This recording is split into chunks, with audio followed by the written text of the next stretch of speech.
YouTube video out now, man. Like, comment, subscribe.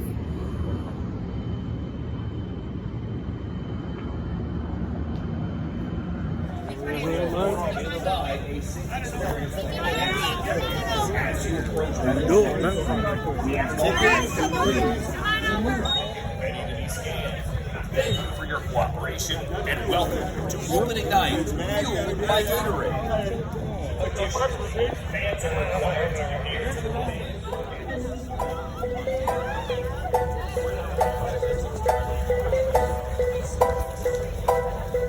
Bowl Lv Vegas, man.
Cross drill rotors came in yesterday for the Jetta TDI. and new brake pads. So I'll be going outside to tackle this. My original rotors definitely need to be replaced. Car sat for easy 4 or 5 years, and the back rotors were rusting out and definitely started wearing out the brake pads at an accelerated rate once I started driving the vehicle again. So let's get prepped up, swap these things out, and get the car stopping a lot better. Also, in addition, I have glow plugs and a valve cover gasket that came in. So my original valve cover gasket has a slow leak, and it's time to get that swapped out.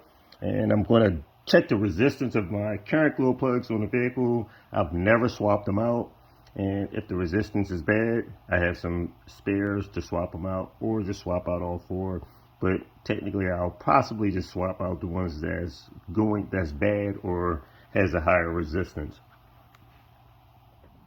I'm making some progress, but these brakes have been fighting me the whole way. No ifs, ands, and buts about it. Getting this bracket off was beyond a pain. So, as you can see here, trying to get this out, it stripped the inside of the bolt out, the hex section of the bolt. I have my old rotor off, and when and if I go to replace the hardware to take off this whole assembly, all 4 of those bolts are rusty and on there. So this is a 2000, so needless to say, all the rust and mortar that's been getting up in there for well over 24 years, and it's definitely taking its toll. So the hardware on that would definitely have to be replaced. But if I do go to swap something out, hopefully it'll be swapping it out to a rear, drive system and convert the car over to all-wheel drive. But for now, that is not on the to-do list, and it's not a necessity for replacing the rotors. So we'll stick with the rotor swap out. Making some good progress now on this side. I have the support bracket for the brake pads back on, my heavy duty bolts that I stepped up to from M10 to M12, and now I'm just about to bolt the caliper back in position. Once I bolt that back in position, then I can start with the other side. So hopefully I don't have to fight as much with the other side, but I will still have to drill and modify everything for the M12 hardware. Let's continue and keep grooving. We're all back together, looking good. New rotors, new pads, new hardware, stronger hardware. And let's go ahead and put the wheel on, start up on the next side. We're looking good. Wheels with new tires, cross drill rotors, and of course you want to definitely make sure your slots are facing the proper direction, as well as your cross drill patches, so that way once it's rolling forward, you can see that way it'll help dissipate any type of brake dust. So we're looking good. These pieces are fighting me left and right, so I finally got this off. This was a little easier to come off on the driver's side compared to the passenger side, but the only downfall is that this rusted in place and broke off. This is the support guide that allows the caliper to slide back and forth in the track. This is supposed to look like this, and this bolt sheared off. The top of this piece broke off into here, so I have to drill it and get this out of here so that I can use a spare one that I have from off another brake caliper and continue to modify these to work on my car. It is very dark, and I'm just finishing up the driver's side, which was a pain in the A. And I mean, it's dark out here. All the neighbors are inside. It's nice and quiet, and it's not too late, 8:34. But I got it done. So I had to end up drilling this out, retapping this because it rusted and broke off. The bolts that support this whole carrier for the caliper rusted, and I had to tap them out for a larger size, which was crazy. And then this bolt also for the slider literally rusted and broke off. So I had to drill through the front and drill all the way through replace the slider with a spare slider and just put some anti-seize in here. I'll eventually replace this bracket later, but it was rusted and froze up in place. So with the copper anti-seize, it should last quite a while until I come back into it just to do whatever modifications I need to. But either way, the task is complete. I'll pump the brakes so that the pads can come back out and reseat. Possibly take it for a ride around the block just so I don't rush to work and go to make my first stop and never properly adjusted the brakes. And we definitely don't want that to happen. That's happened to many people before and they've ended up getting into an accident. So we'll do all this and pick back up tomorrow on possibly the glow plugs as well as the valve cover gasket. But for now, this was the most time consuming and tedious task. So let's get it back in and let's change this music. It's making me tired. So now we're about to put the tire on. These rotors were shot. I mean, completely shot. The brake pad, I don't think I've ever had a brake pad wore off this bad, because all that was seized up and not allowing the caliper to slide back and forth and make adjustments to the pad. The pad literally wore itself completely off down to the metal. Part of the pad had some material left on it, but this inner pad was just completely shot to the point where it just actually fell down and seized up between the support bracket and the rotor itself, and it was just gouging this out metal to metal. So whenever I was coming to make a stop, it was just making this annoying screeching sound, and I knew I had to park it and let it sit until the parts came in so I can replace it. The passenger side wasn't that bad. The passenger side did have pad material on both sides, but you can kind of see right here it just was not making good contact either at all.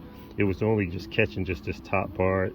So of course I had reduced braking distance, which was not good. You want your brakes to be as best as possible, and you can see that the rotor was just shot anyway from the car sitting for 4 or 5 years.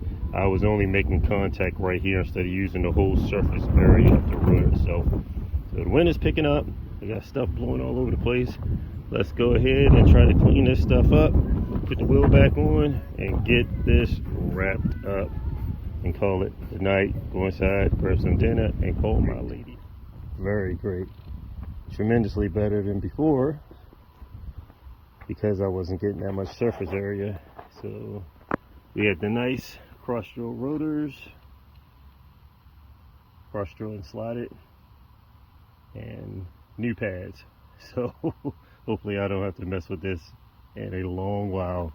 It's been 2 weeks back to back that this jet has been getting a lot of attention. Still have to do my glow plugs, my valve cover gasket, and I have another mass airflow sensor that I ordered that I want to swap out also. So hopefully this thing will run even better gas mileage, better stopping, and a great asset to elite performance. Knocking out little small problems. Last week I swapped out the rear disc for some new rear disc or rotors, and with new pads. The original ones were extremely rusty and was in terrible condition. Week before that I swapped out the water pump, the whole timing belt, this whole assembly over here, and retime your gears. All of this had to come off. My piping, everything beneath, the lower charge piping, timing belt, serpentine belt, all of this stuff, just to end up swapping it out. But that's done. So this week, knocking out a few more bugs. I'm swapping out the glow plugs. The glow plug resistance isn't really bad. It's a little on the high side, but they're all consistent across the board. The new ones, I have some new ones right here I'm gonna swap out. So I'm gonna swap out the vacuum pump seal. I'm gonna swap out the valve cover gasket, as I stated, the glow plugs, as well as a newer mass airflow sensor, because the one that I have in there is from a 3.2 liter VR6. So either way, it still worked, but let's get it back to at least original products that is designed for this vehicle. So for example, my glow plug resistance I'm measuring across. I have my probe grounded on my negative battery cable, and as well as you can ground it on your valve cover. Testing the top tip of the probe, we have 1.5 ohms. Let me get a good measurement again, just making sure I can scrub it a little cleaner. 1.5. I go to my second lead. 1.5. That's the second one. Go to my third lead. Down in here. 1.4, and the fourth one, which is very tight in this corner. Try to get a good contact on this. And I have 1.3. So the new ones, not in the car, measured somewhere around 5 ohms. And let's swap them out. Lower resistance, meaning they would light up a little bit better. So we're looking at 1.3 versus what I measured 5. So let's swap this out. Less resistance. Of course, the glow plugs will light up better. So I would say that it should be a lot more efficient. Of course, if you have a glow plug which just very, very high resistance, is not functioning properly at all. But either way, since I'm in the process of doing it, the new glow plugs was very cheap as far as price wise, so there's no need for, even though the original ones are testing somewhat consistent, I'm gonna just go ahead and swap them out, because if not, these will sit on the shelf for years and either never get swapped out or I'll be waiting around until something fails. But I'd rather have that reliability with new parts on the car. Before I swap out the glow plugs, I have my little mini air compressor outside. So I'm gonna just blow off any residual dust or plastic that may have broke off the connection hose. Blow that off so nothing falls down into the cylinder. Just removed all the glow plugs, and they look fairly good. At the tips of them, they have a nice burn. So I've marked them accordingly, 1 through 4. But you can see on the angle that they protrude into the cylinder head, like that on the angle, you can see the tip has a nice little dark mark on there. So each one is fairly consistent and has a nice burn, as you can see. I can tell that cylinder 1 and 3 was replaced with NGK glow plugs, so they must have had problems out of them years ago. And 2 and 4, no, 2 is an NGK as well, and 4 is just the only one that may have been original. So it looked like they swapped out 3 of the plugs, glow plugs, with NGKs, and this other one could have possibly been original. But the resistance and voltage testing range pretty consistent across the board. But either way, I'm still swapping them out. I removed my valve cover as well as my vacuum pump, and I'm going to replace the gaskets on both. I can see right over here where this is kind of flattened itself out, so this could have been a potential leak also right here in this area of the vacuum pump itself. I am also going to swap out this. I cleaned up all around the perimeter where the valve cover gasket gets seated at, and I'll possibly put a little bit of silicone on each one of the corners on each side just to help for better sealing. This was a little extra time consuming, but I finally got all the broken up gasket material scraped off. These pieces was very hard and brittle and just broke off and stuck into these troughs right here. So I also removed the camshaft tray also, just to make sure I blew out with the air gun any type of debris or hard camshaft seal particles that could have broke off, and don't want any of that stuff to get trapped in and going down into the engine, possibly creating some type of blockage. But of course it would have to go through the oil filter first. But still, you want to definitely get rid of any type of debris from getting inside your engine like that, especially if it's totally parts that broke off. That should not definitely be in there. So now, since everything's cleaned up, I can go ahead, put my valve cover gasket on, put a little silicone around in those tight areas, and put this bad boy back on, and hopefully that'll eliminate any potential oil leaks. I'm going to use my daughter-in-law's line, making a small sacrifice for big performance gains. Thank you for that line, Trish, and that's what we're going to do. So my next day off from work, I'm going to rip the engine back out of the car. My brother, I haven't even talked to him about it. Hold the fuck? What? What the fuck is he saying? And I gonna rip, he gonna rip the motor out the car. What for? We get this close, we could at least wait to get the, what? Yo, no, what? Nah, yo. Nah, yo. For real. Nah.